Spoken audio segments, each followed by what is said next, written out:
It's the Ralph Nader Radio Hour. Stand up, you've been sitting way too long. Welcome to the Ralph Nader Radio Hour. My name is Steve Scrovan, along with my co-host David Feldman. Hello, David. Good morning. And the man of the hour, Ralph Nader. Hello, Ralph. Hello, everybody. Yes, we're going to kick off the show today by welcoming back old friend John Nichols of The Nation. John knows a lot about a lot of things, but one of the things he knows the most about is the media landscape. He's co-authored at least 3 books on the subject. Today, we're going to talk to John about the proposed merger of the media company Gannett, which is the largest newspaper publisher in America, most notably USA Today, with a company called GateHouse, apparently the second largest newspaper chain. Together, they would form a super media company that would own 1 out of every 6 daily newspapers in the country. Is this a good thing? Bad thing? That kind of concentrated power doesn't sound like a good thing, but is this an inevitable thing? John is here to give us his take on all of that and its implications for our democracy. And that's the first half of the show. In the second half of the show, we're going to discuss diets. Now, David, are you still a vegan? Yes, I am. Well, I try to be. Occasionally, I'll have cheese. Yeah, and pork and a hamburger and I'm You are, yes. Yeah. Well, our second guest today has been exploring a plant-based diet for himself and writing about it for the Washington Post. His name is Courtland Milloy. He's written a number of columns this year on the topic as he tracks his own progress upon becoming a vegan. What's he learned? How's his health? Does he miss meat? We'll have a wide-ranging discussion about all of that in the second half of the show. As usual, somewhere in between, we will check in with our corporate crime reporter, Russell Mokhiber, because as we all know, corporate crime never sleeps. But first, let's find out what this latest attempt at media consolidation means for the rest of us. David? John Nichols is the national affairs correspondent for The Nation magazine.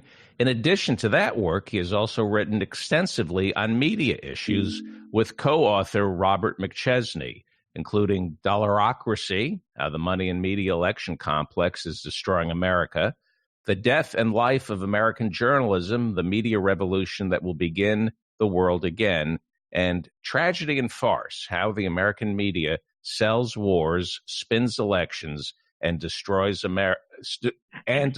Democracy. Welcome back to the Ralph Nader Radio Hour, John Nichols. It is such an honor to be with you folks. Welcome to our listeners, John. They're going to realize what happens when newspapers merge and they're stripped, as if some of them haven't even experienced that in their own local communities. And this merger by the notorious GateHouse media group of all of the Gannett newspapers. I mean, who would ever dream that Gannett would be so hard-pressed it would sell out all their newspapers for a mere $1.4 billion. In fact, the figure is considered so low that there are going to be investors probably challenging it. But this means that GateHouse Media will take control of USA Today, the Detroit Free Press, Indianapolis Star, Des Moines Register, the Milwaukee Journal-Sentinel up in your part of the country, and the Arizona Republic, among many others. It will bring about 200 newspapers under the power of what critics have called a stripper company. And that's what they did, apparently, to the city of Worcester in Massachusetts. They took over the Telegram newspaper, and the mayor was heard to say that basically there's no more real newspaper in the city of Worcester, Mayor Joseph Petty. One of the things they did was cut costs, of course, to make more profit, and they laid off their legendary columnist, Clive McFarlane, among many other reporters. And McFarlane blasted on Facebook what he called, quote, the indignity of corporate management, end quote, continuing his comment, quote, after 26 years writing for this community, I was unceremoniously shown the door today by GateHouse, deprived even of the long-established protocol of allowing a columnist to bid farewell to his readers, end quote, he wrote, according to Politico's Massachusetts playbook. And here's where it affects you, listeners, in a very, very civic manner. Margaret Sullivan, who's the media columnist for the Washington Post, and a very astute one at that, says, when local news withers, bad things happen, studies show. And I'm quoting her. People vote less, They vote in a more politically polarized way. Political corruption has more opportunity to flourish, unnoticed by the local watchdog, and municipal costs may rise. More than 2,000 newspapers have gone out of business in the last 15 years in the United States. Most are weeklies, but many metro dailies are in real trouble, too. The Vindicator in Youngstown, Ohio, will shut down and leave a substantial city without any daily newspaper, end quote. What do you think of all this, John Nichols? I think it's a disaster. And I think it is a disaster long in the making that people are now paying more attention to, and I think that's great. But people need to understand this as a starting point. Gannett bought up regional and smaller dailies over the last many decades. And when Gannett came in to buy them up, that was not generally a good thing. Generally, when Gannett came in, they downsized. They did less, not more. They consolidated. Now, as you see this sale of Gannett to a company that has a reputation for doing even more downsizing, even more doing less journalism, you end up with a situation where a bad circumstance is about to get much worse. And one of the things that I would emphasize that kind of hidden in all this discussion is talk about as much as $300 million in cost savings. That's the term they use, $300 million in cost savings as a result of this merger. The thing to understand is this. Daily newspapers, regional dailies in this country have already dramatically downsized. They've cut every corner. They've laid off everybody they could. They're way beyond failing to do their job. And now you're talking about dramatically greater cuts. I promise you, this will lead to less journalism. And forget about investigative journalism. Forget about the, that top line sort of high flying, well-intended and well paid attention to journalism that we talk about so much. I'm talking about the loss of the basic beats, people that cover the school board, people that cover the city council, people that cover the day in and day outs of neighborhoods and of, some of the rural areas outside of these cities. The bottom line is journalism will be harmed. And when journalism is harmed, democracy is dramatically undermined. This is a bad deal. For sure. In fact, there are a lot of daily newspapers that are being, in my words, strip mined. The daily paper in New Orleans, the daily paper in Portland, Oregon. Cleveland, you can run down the list. Yeah. Yeah, last I heard, those papers are down to 3 days a week that they even print. And, of course, it's all being blamed on the internet and digital advertising, moving advertisers from print to digital, and everybody's talking about the end of newspapers. I sat with Marty Barron, the managing editor of the Washington Post, who said that in 10 years there may be no more print newspapers with very few exceptions, maybe the New York Times or Washington Post or Wall Street Journal. That's the excuse they use. Now, you've thought a lot about this, and tell our listeners you and McChesney's proposal, among others, based on the premise that newspapers in our democratic society are too important to be left up to some massive media baron takeover artists. That's exactly right. And so let's understand why we talk about newspapers. It's not because we're attached to, paper. It's not because we don't engage with and celebrate the arrival of the internet and the digital age. We recognize that, celebrate it. It's great. But here's the problem. The daily newspaper historically has been the institution in communities beginning, at about, 20,000 and working your way up that population chain, if you will, to our biggest cities, to New York, to LA, to wherever. It's the great daily newspapers that historically set up a newsroom that sought to cover the whole of what was going on, Now, did they always get it right? No. Did they always get on the right side of the issues? No. This is not to create some fantasy of a golden age. It is simply to say that in cities across this country, not that long ago, you had institutions that at least tried to cover what was going on. Sometimes you had competing institutions, which is even better, multiple voices. Now, in the peak age of the daily newspaper, these are owned by corporations, owned by rich people. They said a certain number of reporters were needed to cover a community. Maybe in a place like Cleveland, they would say you needed 300 reporters to do that. Now, they weren't giving things away. They weren't being overly generous. They were saying that's just what you needed. Now, after all these mergers, buyouts, concessions, downsizings, if you will, some of which are impacted by the internet, no question of that, but a lot of other factors, including just, greed, we've ended up in situations where they now tell us, oh, no, we can cover that community, not with 300 reporters, but with 30 reporters, with 20.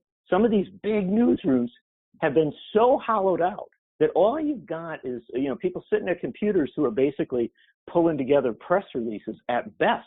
Now, these are wonderful people, sincere folks who want to do a good job, but they cannot possibly cover communities.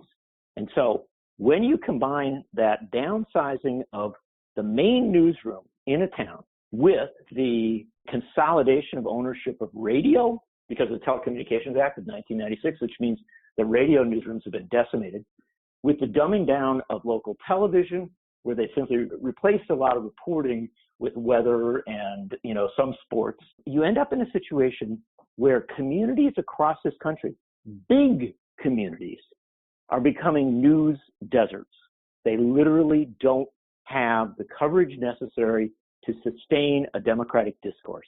The local television, which lunches off the local newspaper, becomes worse too when they do the evening news. So it affects television and radio as well. Is there a chance that there's going to be opposition to break up this deal? Is there any antitrust issue here? Are there any investor actions before we go on to other issues on this subject? Sure. There are a number of places where interventions can be proposed, including, and Pointer and other folks have talked about the prospect of even a Justice Department intervention on some antitrust issues. It's legitimate to discuss that and to consider it.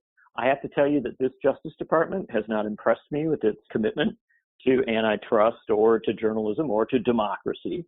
There are also possibilities of some investor actions. I hope there are. There are also possibilities of community actions, and this is an important thing.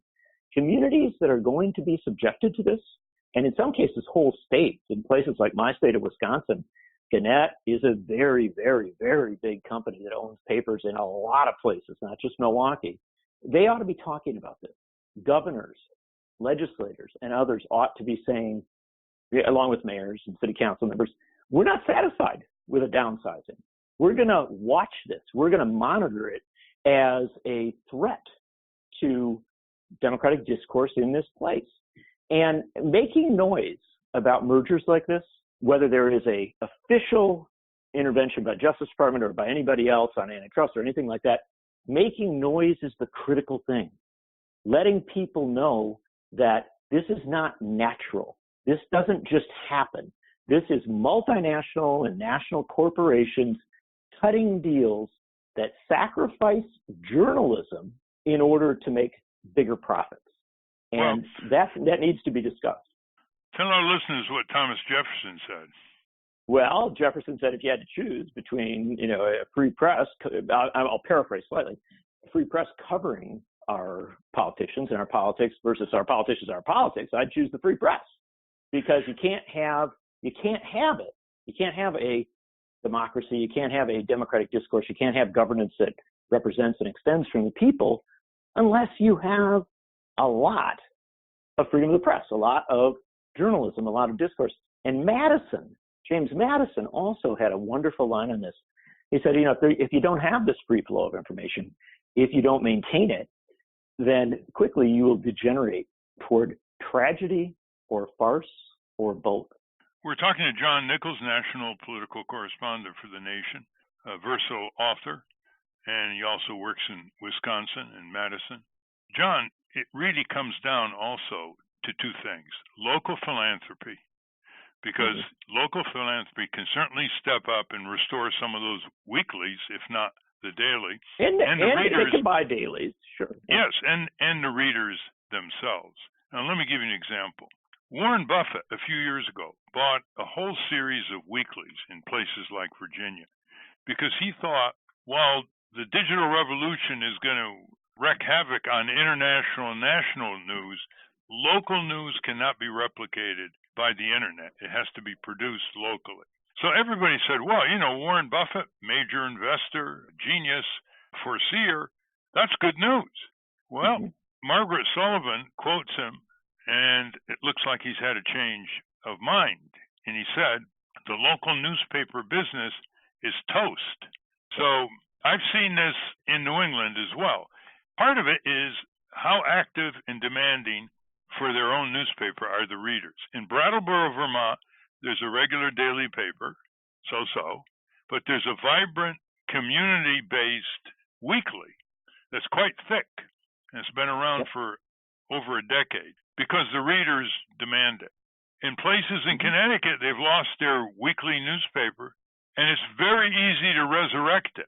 For example, in my town, Winsted, Connecticut, we lost the Winsted Journal, which was a weekly. It was closed by a larger paper in Lakeville, Connecticut. And I figured out that if 1,000 people in the 6-town area served by this newspaper simply paid for a subscription equivalent to 1 Dunkin' Donuts coffee a week, the equivalent of 1 Dunkin' Donuts coffee a week, it would be a viable weekly. And it would cover the town halls, it would cover the sports, the schools, it would cover the civic activity, it would cover nature in 6 towns. Now, why do we make excuses for people, John Nichols? Well, right off the bat, you've gotten exactly where I want to go, because the fact of the matter is corporations do what corporations are going to do. Our job is to build around them, to stop them where it's possible, to do alternatives where necessary. And as we look at what's happening, not just with this merger we're talking about, but really with what's happening to local news in this country, it's a nightmare scenario. It's really, really bad. And you're ending up with a dumbing down and diminishing of coverage of the communities where we live, where most of the decisions about our lives are made by school boards and city councils and county boards and county commissions. And we're sort of pushing all of our politics up to a DC pundit coverage, and we think that's news. We're losing the heart and soul of it. And so we have to intervene. What you're talking about, Ralph, is essential. That's the model of citizens banding together, providing support to sustain institutions that give them the information they need. I want to supercharge that. I want to take that to the next stage. Bob McChesney and I have proposed that at the local, state, or national level, governments that tax ought to create a tax credit, a tax benefit, where you can deduct from your taxes your subscriptions to a local newspaper or to a local website, your support for a nonprofit, community-focused, news-generating institution. People ought to be able to take that off their taxes, to say we basically have a democracy tax credit of maybe $100, $200. Imagine if in your community you're talking about there, if everybody had the ability to knock $100 off their taxes if they chose to make a contribution or make a subscription, make a support for a local newspaper or a great website or a great radio station, Democracy Now! If you want to go up to the national level with Amy Goodman, something like that. This model can work. And there's people who might say, oh, but we can't do that. You can't have, that sort of system. Do you know who gets to deduct their subscriptions now? Billionaires and millionaires and businessmen. They get to deduct subscriptions to like the Wall Street Journal or Fortune because they say it's a business expense. Well, isn't it time that we started to say that citizens have a right to deduct a democracy expense, and that being their local news? Inform our listeners, John Nichols, about some of the initiatives around the country, like Center for Public Integrity and other more decentralized groups that are supported by philanthropy. Yeah, there's a ton of them. And the fact of the matter is that there's a lot of institutions doing journalism in this country with the eye toward making it work. In some cases where newspapers have been shut down or dramatically downsized, there have been efforts to create expanded newsrooms associated with public radio stations, as an example. And these expanded newsrooms often are supported by local and national foundations. There are a lot of interventions from philanthropies, again, at the local and national level to support local journalism. There are also national projects which are funded by philanthropy, usually, sometimes by collaboration with existing news outlets, with the idea of doing national level investigative reporting. The fact is there's a lot of this going on around the country. It's lively, it's creative, and it works. It has worked in a lot of places, but I will counsel it is insufficient. Certainly philanthropies can step in emergency situations, and that's great. But where we really have to get to is a situation where we have small d democratic support for local media across this country. And that's where we get back to some of the stuff Ralph was talking about there, the idea of having groups of people come together in coalition to give small amounts of money, each individual, to support and sustain local media. It's also where we get to this idea that Bob and I have been talking about with these vouchers at the local, state, or national level, where people can take a little bit of money off their taxes and support independent media, nonprofit at a local level. The bottom line on this is we need to be incredibly innovative at this moment, and we need to try everything we can. This is an urgent emergency situation. And one final thing that we should be very passionate about is supercharging funding for public and community broadcasting. Every few years, there's a debate in Congress about cutting it out altogether. No, we should be going the exact opposite direction, and especially the community side of that. The Corporation for Public Broadcasting and other institutions at the federal level should be providing lots of support for local media, especially in rural areas. And if I can just emphasize this, there's a lot of discussion now about why rural areas have become much more predictable politically, why they no longer have the level of competition that you had even a few years ago. You can put that right to the decline of local media. As people get all their information from Washington and New York, from Fox, and from maybe syndicated Rush Limbaugh, that radically changes the discourse. And we're starting to see the development of huge news deserts in rural areas that needs to be countered, not with propaganda, not with, political spending. It needs to be countered with journalism. And the way that you can do that is by supercharging public funding of community radio, especially in rural areas. And by the way, compared to other countries like Canada, Norway, France, Germany, taxpayers give less per capita by far than the taxpayers do in Western Europe and Canada, for example, to support the Canadian broadcast system, CBC, or the BBC in Britain. That's one approach. And by the way, I've accused Rush Limbaugh of being a corporate welfare king. He said, what's Nader talking about? It's crazy. I said, well, because he's making millions and his company's making millions using our public airwaves free with radio stations all over the country. He doesn't pay any rent to we, the landlords. So we really got we got to straighten out our subsidies here. It's not just, as you say, John Nichols, that companies deduct their subscriptions as ordinary necessary business expenses, not to mention their other deductions, and then they get their nose out of joint when it is recommended that ordinary readers deduct their subscriptions to newspapers. I had a town manager not long ago in New England say, why don't we just raise the mill rate and put it up for local referendum and support the newspaper in a trust based on the tax rate, just like that. Well, people say, a municipally controlled newspaper? Well, it wouldn't be really controlled. There'd be a trust as an intermediary, but there'd be a steady source of income. And what about newspapers controlled by big advertisers? Well, exactly. So we don't want that. We don't want big corporate controlling, and we don't want big government controlling. What we want is the people having control. So there's an easy way to do this.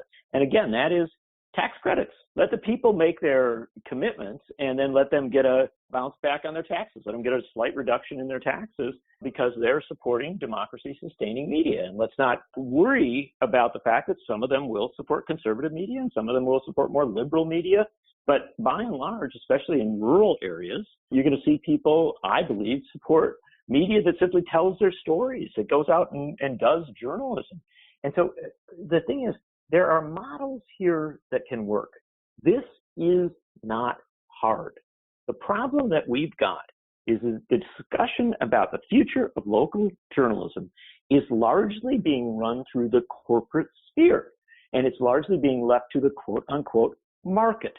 And the fact of the matter is, what you get if you leave it to the corporate sphere and the market is a constant buying of the local newspapers, the regional dailies, by companies like the ones we're talking about today, and they keep merging. And, every time they merge, here's what happens. Every time they merge, they quote-unquote cut costs. At the end of the day, the people that buy local papers, buy regional papers, buy chains of papers, take out a whole bunch of money for themselves and put it in their pockets. And then, after they've done that, they do a whole bunch of cost cutting. And then after they've done that, they often sell off the building downtown because it's good real estate.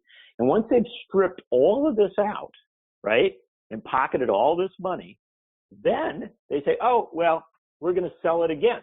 And then the next guy comes along, or the next hedge fund, or the next corporation, and they do the exact same thing. So don't just blame the internet. Don't be in that fantasy of thinking the internet competition is the problem. The problem is that we keep having local daily newspapers sold and resold and stripped and gutted. And at the end of the day, we end up with virtually no news. And John Nichols, I once wrote a column on the personal aspect of this. You have thousands of dedicated journalists, thousands of editors who've given their life to their profession. And some guy who makes a tax-subsidized mega fortune in real estate wheels in, talks to his tax lawyers and said, if I buy the Chicago Tribune and some other newspapers, I can play it for even greater tax benefits for my fortune.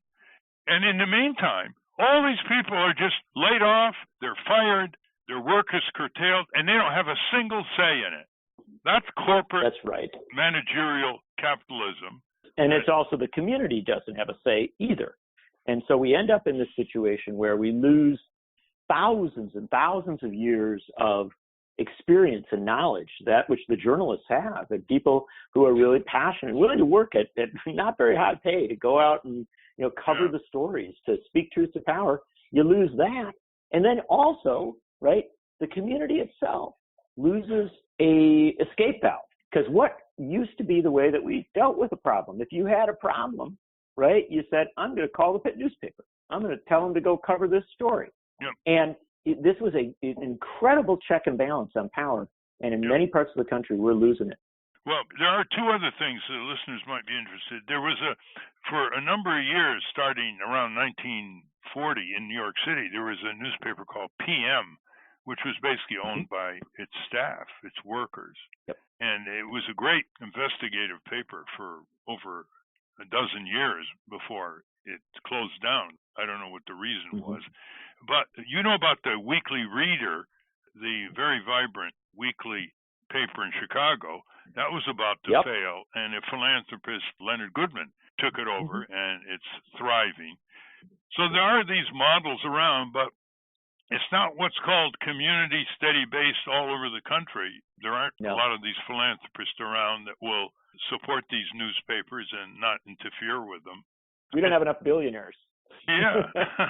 There's not enough billionaires to bail everybody out. The right kind of billionaires, yeah. Before we get to a question by David or Steve, how can people find out more about what you're writing, John Nichols? Sure. I write for The Nation magazine, as you've so generously mentioned, and people can always go to www.thenation.com. People can also, in Google on their, or wherever they are on their websites, they can look up Free Press. Free Press is the national organization that Bob McChesney and I and some other folks started a number of years ago with the goal of promoting some of these ideas, promoting media reform. finally, if they want, they can certainly pick up some of the books that Bob McChesney and I have written, including one that I would especially point people to, and that's The Death and Life of American Journalism, which is a real look at a lot of these issues. Steve, David, any comments, questions for John Nichols? Yeah, I love this tax credit idea. It sounds perfectly reasonable, perfectly doable, simple. What would be the political obstacles? Who would oppose this? I can tell you exactly who would oppose it. Big profiteers, right? The people who want to make a lot of money off the current system. Because what we're talking about is that let's say if you were a newsroom that was accepting this kind of support, you have to give something back. You have to commit that you're going to, serve the community. And so you'd take down your paywalls, right? Mm-hmm. You would rely less on advertising, if at all. You know what I mean?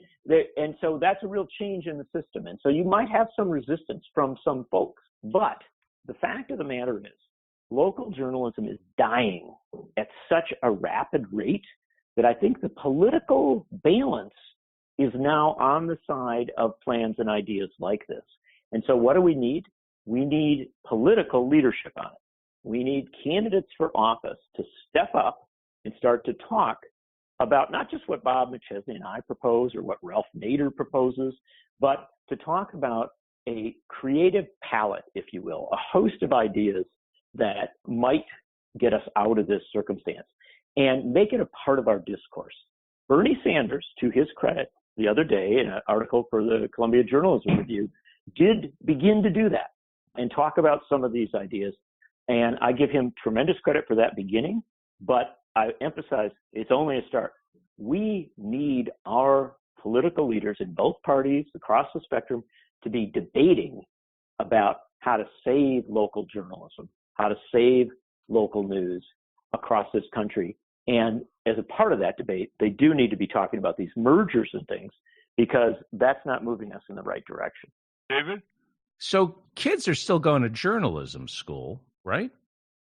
Oh, yeah. What are they being taught to be entrepreneurs? And are we missing something? Maybe the business model of a newspaper has passed, and the new breed of journalist is an entrepreneur who has a blog and knows how to write, edit, and do it all by himself without the benefit of a newsroom or a community, something more of a narcissistic pursuit.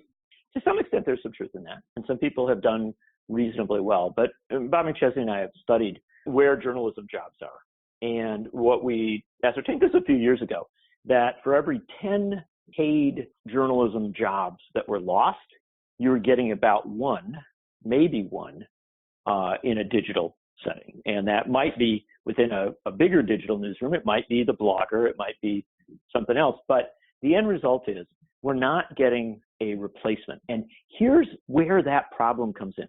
And I'll sum it up for you in the easiest of ways. Let's say that you are an entrepreneur. Let's say that you're also a good citizen, that you really want to do a great job. So you're super creative. You know how to do digital stuff. You set up a website, and that, are you going to cover the most minute local news, or are you going to go big and talk about national stuff?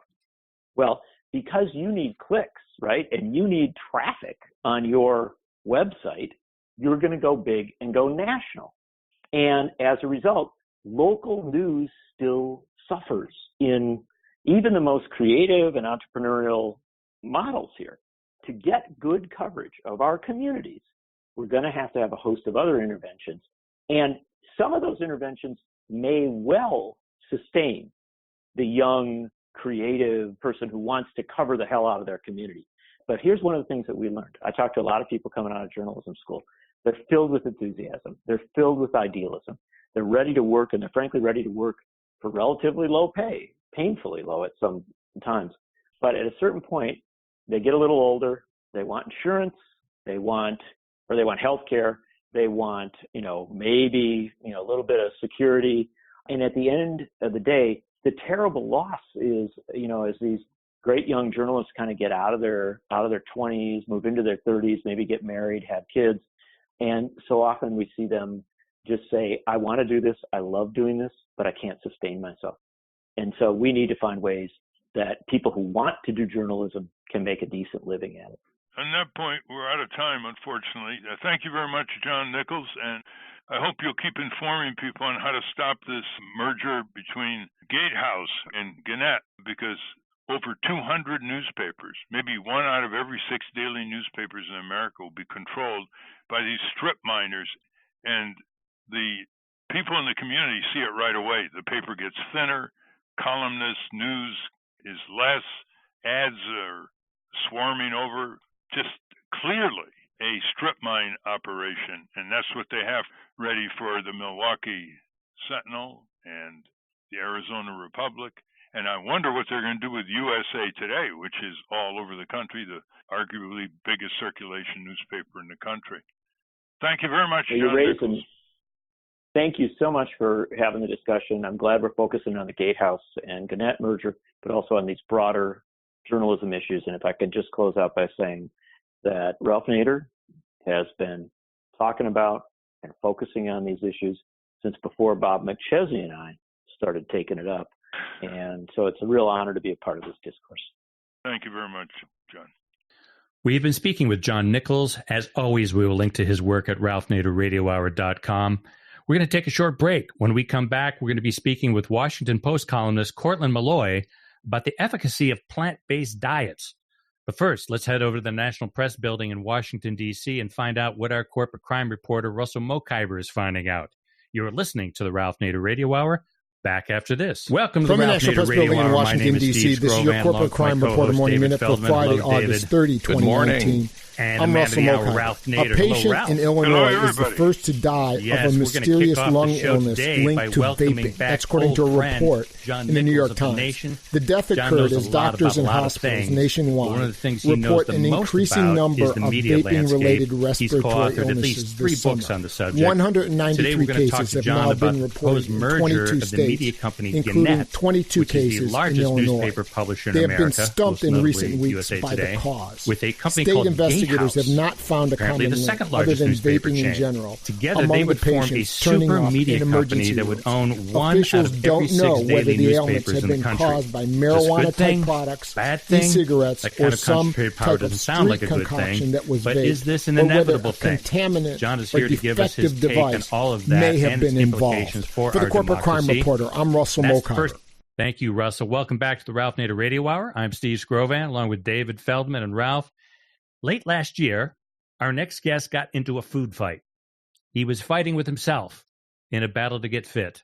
This started him on a journey to explore a plant-based diet. Now he's here to report on the results. David? Courtland Milloy is a columnist for the Washington Post. In his career, he has covered a wide variety of topics: local crime, politics, foreign policy, lifestyle, and many more. These days, he's writing a lot about health, his own and that of the friends and family around him. He's written a number of columns on this topic, which started with one entitled, I Will Eat Healthier, and This Time I Mean It. Welcome to the Ralph Nader Radio Hour, Courtland Milloy. Thank you. My pleasure to be here. Well, what caught my eye, Courtland, was articles you've written in the last year that really bring down to earth the effect of a plant-based diet. I mean, I've been dealing with food safety issues for many years, and we allude to studies showing if you eat more vegetables and fruits and less fat meat and so on, it'll be better for you. But the way you reacted after just a few weeks really stunned me. And I just want to read a couple lines from your column. Quote, my old eating habits verged on corporate-sponsored suicide by food, especially that artery-clogging, mind-numbing fear I get from fast food joints. Within days of making the change, I began experiencing health benefits: lower cholesterol, normal blood pressure, reasonable weight. Even mental acuity improves when the brain is not saturated with fried chicken fat, end quote. And then there have been weeks since that column. Give us an idea of what kind of food you transferred from and to, and really, how do you feel? Yeah, thanks, Ralph, for that. If you will permit me a personal reflection just to let people know how sharp my mental acuity is. I remember back in the early 70s when I first came to the Post, It was Halloween, and the editors decided they wanted to do a Washington, D.C. celebrity trick-or-treat. Different reporters would go to different celebrities' homes and see what they were passing out to the children for Halloween, and I was assigned to stop by your house, among others. And when I got there, I saw kids looking a little bewildered. They were going, "What is this?" And I went to this is in the 70s or late 70s, early 80s. You were passing out apples and oranges to the kids. And they were like, "Where's the candy?" No. Why does that not surprise me? The point being that you have, in fact, after all these years, you're still pushing apples and oranges, is what I'm saying, right. on the children. And we're going to get the broccoli, too. I get to the broccoli. Look, I'm at a point of being somewhat bewildered as to why I didn't know. Not why I didn't know, because I knew, but, a plant-based diet, I knew things would work. I did not know that you could really live on it, and I did not know that the effects of really being serious about it. When I say serious, I don't mean necessarily hard, but I mean just doing away with the habitual stuff, breaking the habit, that the effects would be so profound and so quick. I pause here because I am a little bit ambivalent. I had worked so hard trying to figure out what am I going to do to break the habit, and now that it has been broken, I'm like, knock on wood, man, don't boast too much. Don't go around showing off. Although I do let people see that I have chopped my belt up and put new notches on it. My pants are rolled over in the waist, almost to the point that I could fit another person in it. And this is what has happened just since January. Tell us what you used to eat, and more interestingly, what your diet is now. Well, yeah, but what I used to eat is very important, because when you take out what I used to eat, that goes a long way toward detoxifying. The body is just such a miraculous thing, and if you stop killing it, it'll do some wonderful things for you. And what I was doing, I just have a sugar thing. I am was, but not would. I just like creamy, sugary, syrupy, everything from eggnog to cheeses to everything like that. All the best artery clogging foods were my favorite. The things that would kill you the quickest, those were always my favorite. Fried food, barbecue, red meat. Ralph, I made a list of all the animals that I'd eaten, and it occurred to me I would eat anything that they put on my plate. I ate alligator, I ate snake, I ate all kind of birds. I ate all kind of farm animals, because I never had to watch them process, I didn't have to watch them go from farm to plate. So I took the meat out, the red meat, I took it all out. But it was particularly that red meat. And I stopped with the dairy products. And what was the other? Oh, yes. Oh, the sugary stuff.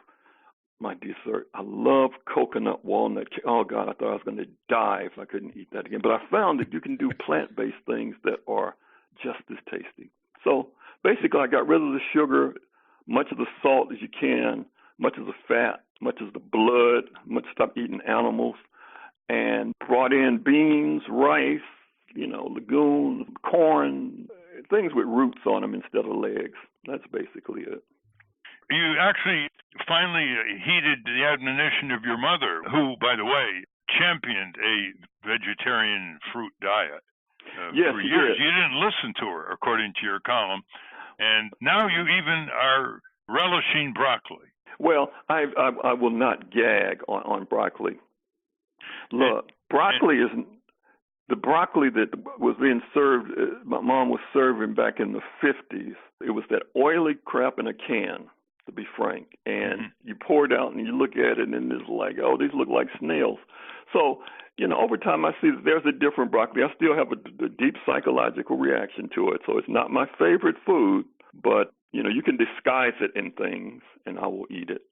In one of your columns, you refer to a Baltimore scientist who worked at Johns Hopkins, who was the first to document the anti-cancer ingredients in broccoli. And, of course, that's right.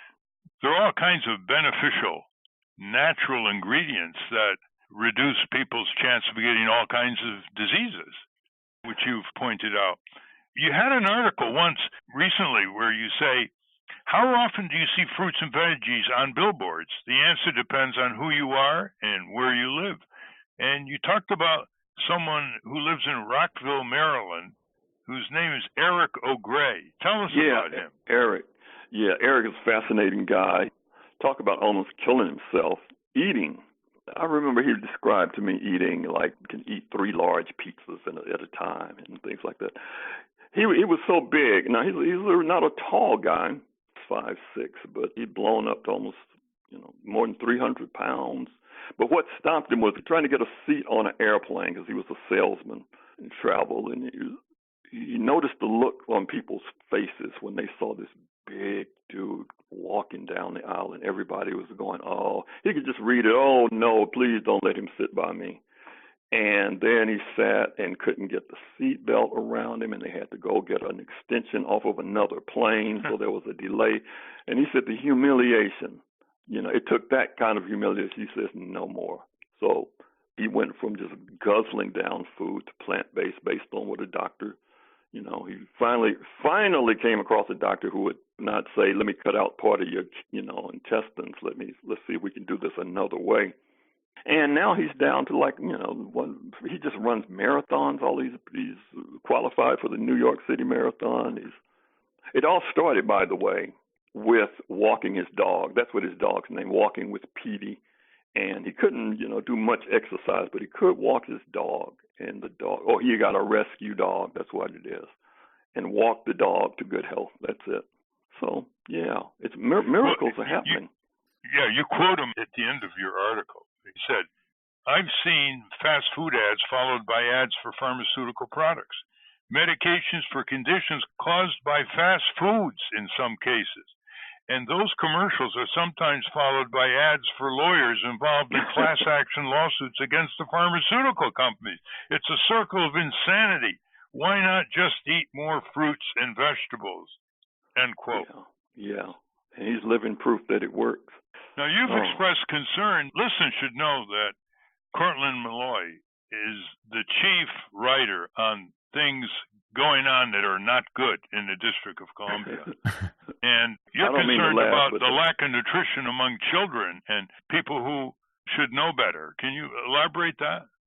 Yeah, the district, there's a serious problem. This is one of the things that made me go public on my efforts to see if I could, be some kind of an example, because there's an epidemic of obesity, epidemic of diabetes, and it really hits hardest among the lower-income African-American children.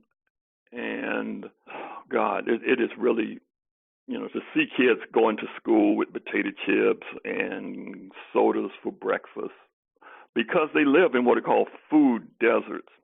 There's a part of the city where about 250,000 people, mostly African Americans, are served by 2 grocery stores and what they call food swamps, which are those corner stores where you can get beer, liquor, or some pickled pig feet type stuff, pork skins, right?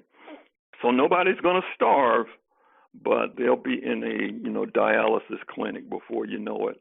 After getting something cut off. And it's so tragic. The schools should really make nutritional education and its effect, connecting it to being vigorous and good in sports and healthy, part of the curriculum. It's so obvious. This has been known for years. I see kids on their way to school in the District of Columbia, and they go through these chain drugstores, and where half of the drugstore is candy. That's right. And sugar. I mean, massive displays. Strategically placed. Yes. And Ward 8, remember, didn't even have one supermarket. It's That's right. 80,000 people. Finally, right. the government had to subsidize, I guess it was Giant Food to open up. Yes, that's right. Mm-hmm. So you have the answer to your article, which said, how often do you see fruits and veggies on billboards? The answer depends on who you are and where you live. And that means lower income people get more of these junk promotions. In fact, in your column, you say, and I'm quoting you, The bad food industry is a formidable foe. Its marketing schemes make big tobacco look like amateurs. Burgers and fries on highway billboards, buckets of chicken and biscuits on TV, pop-up ads for hot dogs and sodas on my phone, 2-for-1 pizza ads on my radio, end quote. What do you think can be done with the D.C. City Council and various groups to revolutionize the teaching of nutrition in D.C. schools? Well, and I tell you, I'm a reporter, right? And I am just, restraining myself not to start interviewing you on these very topics because, like I said, you were out pushing those apples and oranges before I was even thinking about, this kind of thing. I can tell you this. I sense a convergence of some powerfully positive forces, awakening of consciousness. And maybe it's just mine and I'm imagining all this stuff. But when I look at the outrage over what's happening in Amazon with the fires to make more land, to grow more cattle so, the U.S. can have bigger steaks or steaks anytime, even though they waste more than they, waste a lot of the stuff. There's an outcry over that, and people are seeing global connections and understanding food sustainability. And I think that along with a renewed activism around climate change and the growth of urban gardening and the fact that people are starting to link the worst parts of our diet with some of our worst behaviors, our mental states, our inability to control temper and the relationship with sugar jags, ups and downs, and, what it does to our serotonin and dopamine. I mean, we're talking putting chemicals on top of chemicals that just weren't intended to match that well. And I call it corporate chemotherapy. Deadly. Very deadly. Good. You mentioned in your article a recent conference in the District of Columbia, the International Conference on Nutrition and Medicine, yes, which included topics about how bad food triggers pathological processes and how foods can reverse chronic diseases. That all used to be considered unscientific. Right. But now, that's right. The Mediterranean diet, the diet of my ancestors in Lebanon, is now considered the best diet in America. That's and right. More and more people are, eating hummus and consuming lentils and, as you say, reducing salt, sugar, and fat in their diet. When I was a kid, Courtland, I don't think 2% of the school kids were obese. Right. And, Very good and now point. it's over 30%. And 60% of all adults are either overweight or obese. And the tide is just beginning to turn, wouldn't you say? Yes. Back at the turn of the 2000, a lot of jurisdictions, organizations made these target futuristic kind of plans by the year 2020. It's what a lot of them were, 2010 to 2020. We're going to reduce poverty. We're going to stop violence. We're going to, reduce obesity and stuff. And on the question of food, not a lot of headway has been made, but people will be putting renewed attention. When they look at the indices after 20 years, what opportunities were missed and how many deaths and bad health outcomes could have been avoided if we'd taken this more seriously. And I think that part will be jump-started again. There's a bit of a downturn with Trump and the Department of Agriculture are making food lunch more full of salt, sugar, and fat. Exactly. I've never seen anybody just push the toxic stuff. Want to bring a football team in and say, here, have these McDonald's burgers. There's going to be a film coming out. I hope your esteemed audience will keep an eye out for, called Game Changers. And it's about elite athletes who went from the big state, especially men, the boxers, the football players, the marathoners, especially the big guys, the football players. The steak was the manly man thing. And these guys found that when they just dropped the steak and went to plant-based diet, and everything changed. This was not cosmetic stuff about just getting thinner, but being able to recover from injury, being able to think just quicker, lighter. Ralph, it's hard to describe the benefits of what feeling good is for people who've never really felt good but thought they did, because men, if they're not bleeding or in pain, they think everything is okay. But when you start getting inflammation out of the body to the extent that plant-based does, and you say, wait a minute, I've never felt like this before. Just because we become accustomed to, just being unhealthy. So, yeah. Yeah, these athletes, these big guys, they're role models for youngsters. So maybe, Are they ever believers now, the ones who've gone off a big believers? Because they are really, because they see the difference, not only in how they feel, but how they perform, how resilient they are. Exactly. Yeah. Well, this has been very interesting. We've been speaking with Washington Post columnist Courtland Milloy. We look forward to future articles on the transformation of people and including yourself, moving into a plant-based diet. Thank you very much. Oh, thank you for having me on the show. We've been speaking with Courtland Milloy of the Washington Post. We will link to his work at ralphnaderradiohour.com. I want to thank our guests again, John Nichols and, of course, Courtland Milloy. For those of you listening on the radio, that's our show. For you podcast listeners, stay tuned for some bonus material we call the wrap-up. We got a lot of interesting stuff going there. A transcript of this show will appear on the Ralph Nader Radio Hour website soon after the episode is posted. Subscribe to us on our Ralph Nader Radio Hour YouTube channel. And for Ralph's weekly column, it's free. Go to nader.org. For more from Russell Mokhiber, go to corporatecrimereporter.com. And as you should know by now, Ralph has got 2 new books out, The Fable, How the Rats Reformed the Congress. To acquire a copy of that, go to ratsreformcongress.org.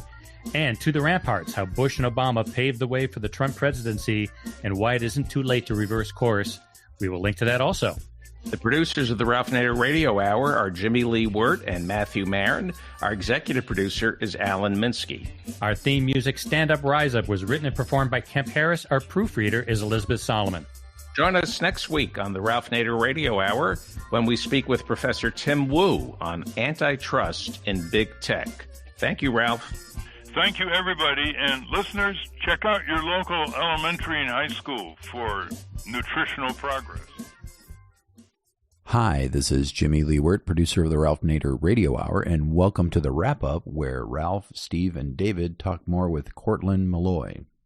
I got a question to ask you about the Washington Post. I've read the Washington Post now for decades, and so I relate to all these columnists as if they're my daily friends.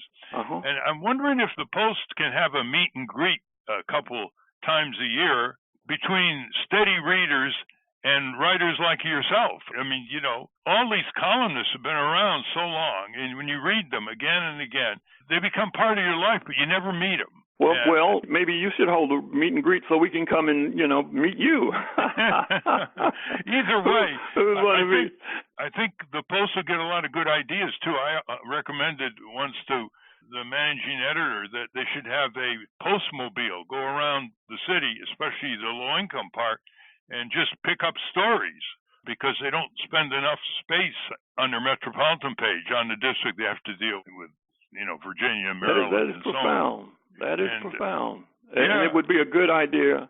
I will pass that along. In fact, we'll advocate it. There's nothing better than meeting the people who read.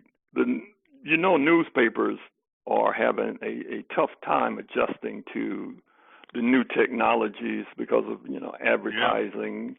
And as a result, there's a lot more emphasis on letting algorithms determine, what is of interest to the most people.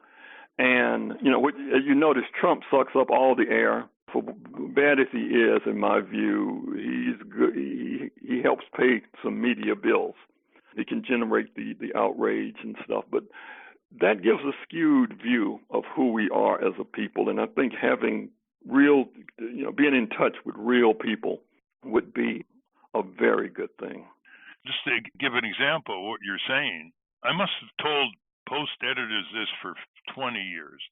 One of the big complaints in the district is that ordinary people can't get through to the agencies of the district government.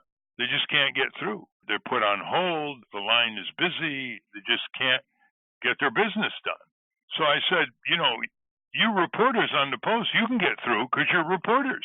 So you don't know what it's like to be put on hold and to be dismissed and frustrated, etc. So why don't you pose as just ordinary people and call up all these DC agencies and see what I mean? Every one of them, Courtland, said, wow, that's a great idea, and it's never been done. Well, you're right. It is a great idea. Have you tried to reach the Post lately? Of course. It's very difficult. Yeah, I know. And that seems to be the way things are going. My dad, bless his heart, is 94, and every person he calls for help, he says, I end up in another country, and I'm just hoping. He says, the Post has a robot that answers the switchboard, and if you don't pronounce the reporter's name according to the way the robot is algorithmized, you can say the name 20 times and it won't get through.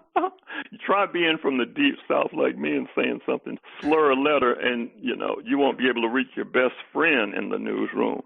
It's if you can't reach a reporter live on the telephone, you can't give a reporter a scoop. You can't give a reporter a reaction. You can't give a reporter a lead. That's right. And, they have this new thing called it's like a spy drop box where, you can drop a tip into this little virtual box and stuff. And I don't know how that works. I don't mean to sound like a dinosaur, but some of this stuff is just beyond my ability to get my head around, Ralph.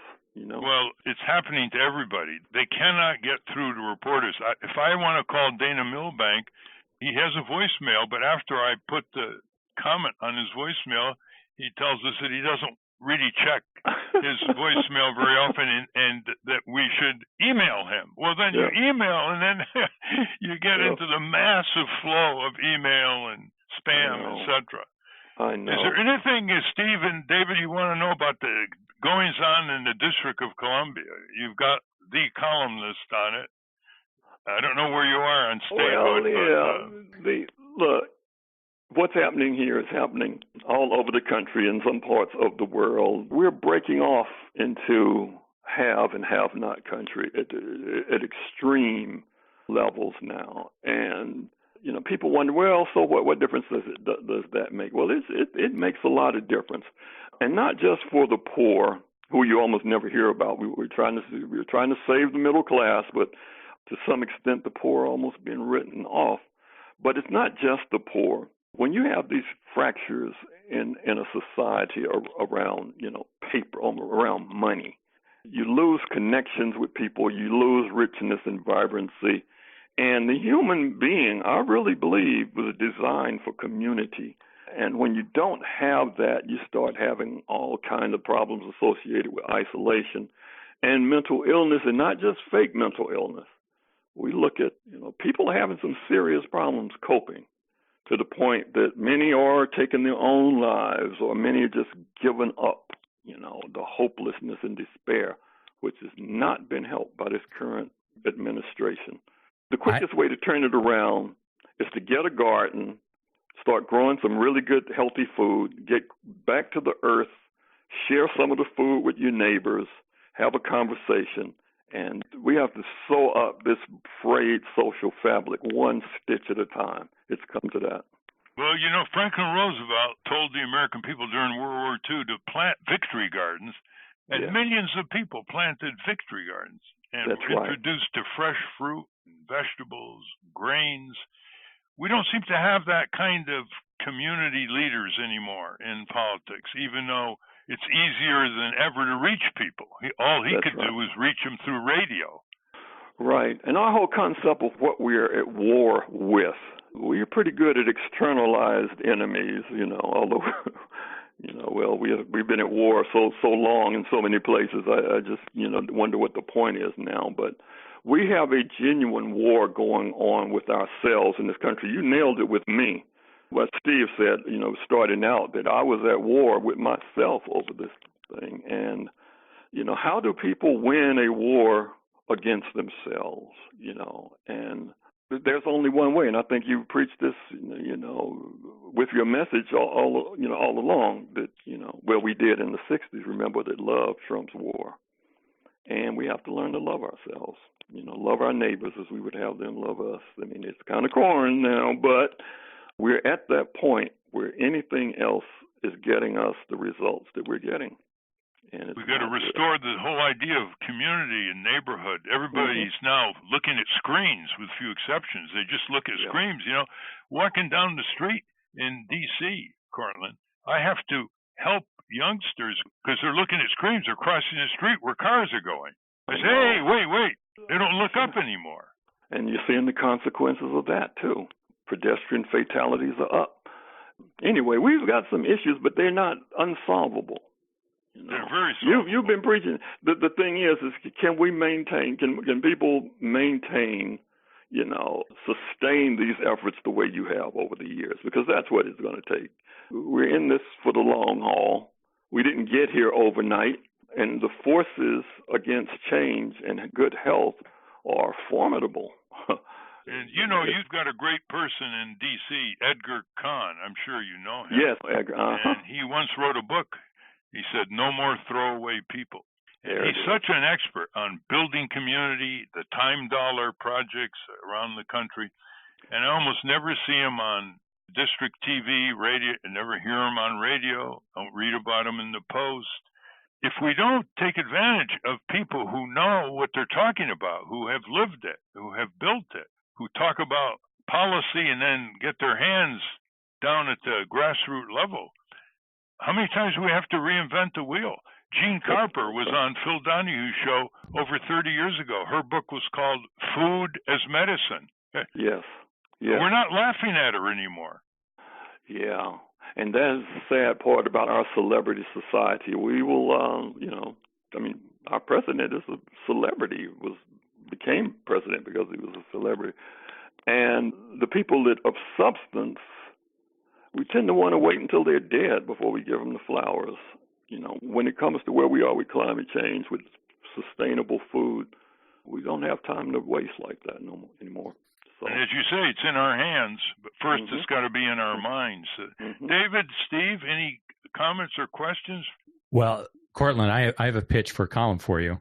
Sure. That you do interview Ralph about civic action strategies for the district, and you start with that Halloween story. And if you could throw in a mention of the radio show and a link there, that'd be nice too. These guys are good, Ralph. These guys, you do not have amateurs working with you. The left has so many creative ideas. You know, you're constantly all over the place, and it's hard to get. They have one idea. You know, winner take all. Yeah, that's right. Yeah. And by the way, I just want to ask you, what kind of reader reaction do you get to your article showing what a fantastically beneficial effect moving to a vegetarian diet had on your Well, it's health? good. It's good. I get personal responses. I mean, there's the email part, and then there's the comments that are posted, which can be a kind of a while sometimes, but even that is pretty good. The anonymous online comments are pretty good. But with this is a seed, just like the food we're dealing with, and you put it in the mind, and you know, it marinates. You know, the teachers, farmers, they know that, you know, you don't pop it in and it magic. What was that thing called, the magic rock? That thing just pop up by itself overnight. No, this takes time. These are good seeds that we're planting. We have good fertile soil in the minds of the youth, who will really be the ones who, you know, break through, I believe, because they don't like this idea that they're inheriting a burning planet. You know, people will take any kind of contribution to the effort, and that's what I see. One of my favorite of your columns was one that you titled, "My Mom Was Right, Eat Your Broccoli." Yeah, you like this broccoli thing, don't you? And you elaborated how far ahead of her time your mom was, and it goes back to her ancestors in Jamaica. Yeah, right. And then back to West Africa. Yeah, right. That's right. The diets and everything. There was a study done in Pittsburgh, one of the schools at the University of Pittsburgh, where they took the traditional diets. There were 12 people from Ghana and 12 African Americans from, you know, United States in different cities. And the African Americans began to eat the traditional vegetables, foods that the people from Ghana were eating. And the people from Ghana started eating what the African Americans had been eating. And after 6 months, the Africans who had started eating like we do here were starting to show early signs of disease, and they were just blah. And the African Americans were starting to feel better and get healthier, and it was pretty astounding. Now, there are a lot of variables on that sort of thing. It was not, one of these double-blind, studies that last 20 years, but it was pretty remarkable to see across-the-board changes, and, in 24 people over just 6 months. And that is the beauty of the plant-based. It happens fast. Yeah, and Mom was ahead of the ground. She was a farm girl, and they grew their own food. She used to do a thing with me well before I started doing this, because they called the blood wash, where for 9 days I'd go home. She called it her fat farm.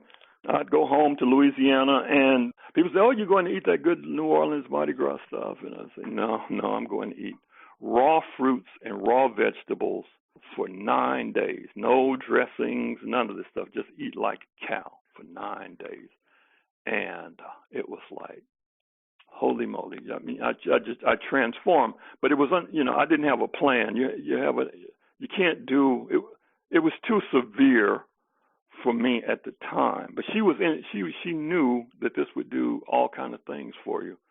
But if you're going up against Popeyes and the Colonel and Mrs. Fields and, Ben and Jerry's, you have to be armed with the plan, and you have to go with the community.